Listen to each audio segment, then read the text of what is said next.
तो चलिए गुमला की बात करते हैं, जहां लगातार गिरते तापमान से जिंदगी मुश्किल में है। और साथ ही आपको बताएं कि कृषि कानून का भी हम जिक्र कर लेते हैं, जहां पर कृषि कानून के विरोध में 30 दिन से चल रहे आंदोलन के बीच पीएम नरेंद्र मोदी ने आज सीधे किसानों से संवाद किया और उनके मन में बैठे भ्रम को दूर करने की कोशिश की। पूर्व पीएम अटल बिहारी वाजपेयी की जयंती के मौके पर पीएम ने देश के 9 करोड़ किसान परिवारों के लिए 18,000 करोड़ की राशि जारी की।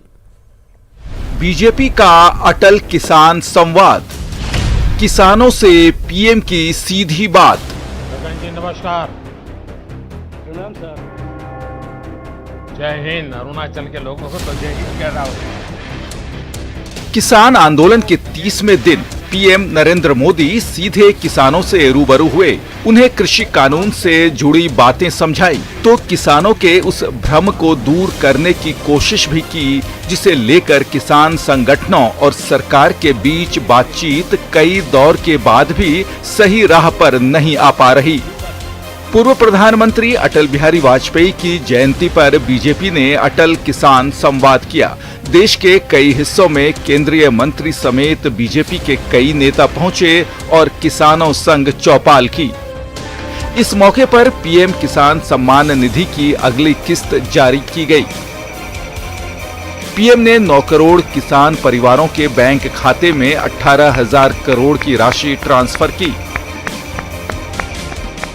9 करोड़ से ज्यादा किसान परिवारों के बैंक खाते में सीधे एक कंप्यूटर की क्लिक से 18,000 करोड़ रुपए से भी ज्यादा रकम उनके किसानों के बैंक के खाते में जमा हो गए हैं।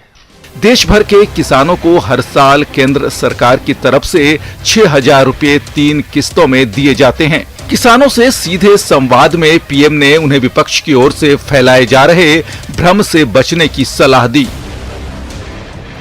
सिर्फ झूठे आरोप लगाओ, सिर्फ अफवाहें फैलाओ, हमारे किसानों को डरा दो और भले भोले किसान कभी कभी आपकी बातों में गुमराह हो जाते हैं।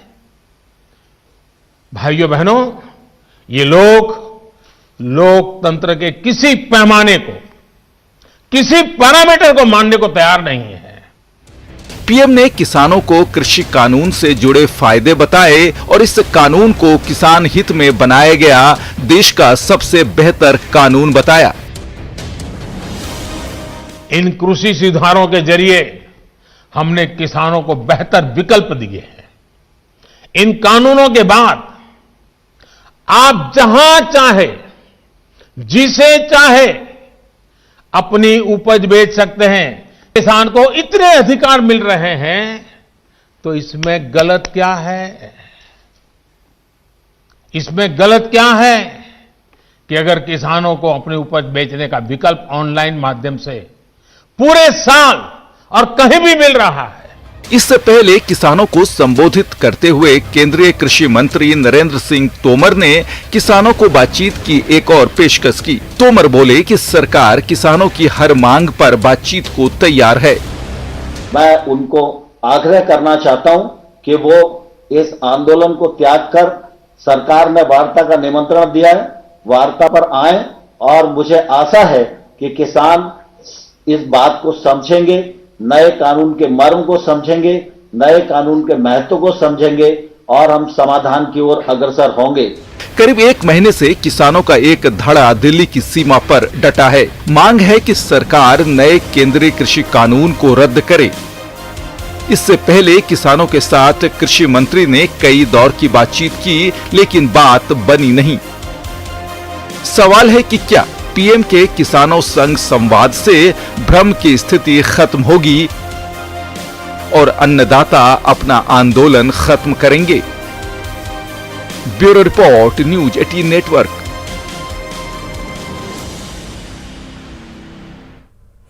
प्रधानमंत्री नरेंद्र मोदी ने आज किसानों के खाते में सम्मान निधि की राशि डालने के बाद किसानों से बात की। इस बातचीत में पीएम मोदी 80 मिनट बोले। इसमें से 20 मिनट उन्होंने उन्हीं मुद्दों पर बात की जिन्हें किसान आंदोलन में उठाया जा रहा है।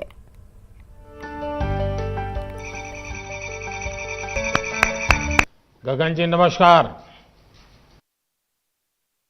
मुझे संतोष है कि आज न रुपया किसका है और न ही किसी गलत हाथ में लगता है।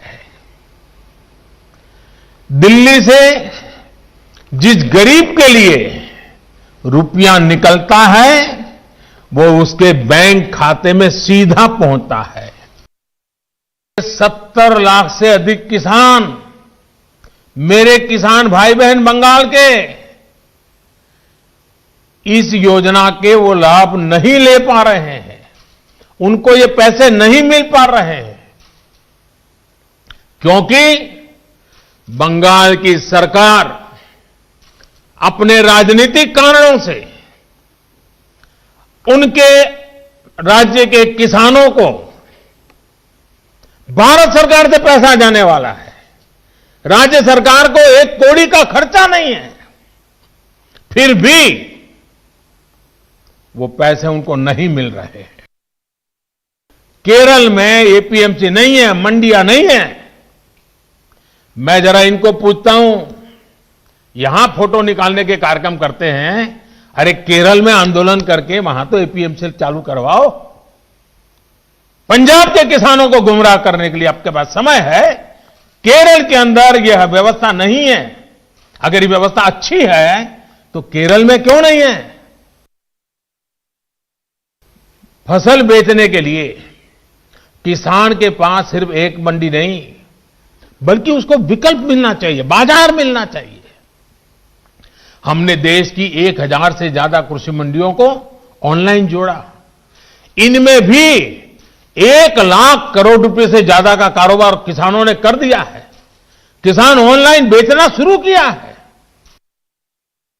साथियों, आजकल कुछ लोग किसान की जमीन की चिंता करने का दिखावा कर रहे हैं। किसानों की जमीन हड़पने में कैसे कैसे लोगों के नाम अखबारों में चमकते रहे हैं, हम जानते हैं। ये लोग तब कहां थे जब मालिकाना दस्तावेज के अभाव में किसानों के घर और जमीन पर अवैध कब्जे हो जाते थे। क्या आप जानते हैं, पहले के कानूनों में समझौता तोड़ने पर किसानों पर पेनल्टी लगती थी।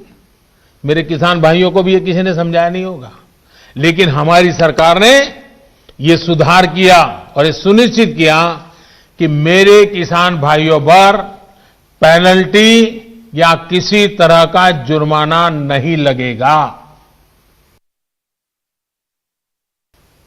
खरीदार समय से आपका भुगतान करने के लिए अब कानूनन बाध्य है। उसे रसीद भी काटनी होगी और 3 दिन के भीतर भुगतान भी करना होगा। लोकतंत्र में अटूट आस्था और श्रद्धा होने के कारण, किसानों के प्रति हमारा समर्पण होने के कारण हर समय किसानों के हर मुद्दे पर चर्चा के लिए सरकार तैयार है।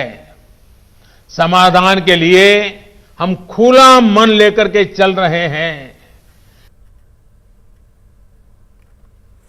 और इसी के साथ इस बुलेटिन में इतना ही। आप बने रहिए न्यूज़ 18 बिहार झारखंड के साथ।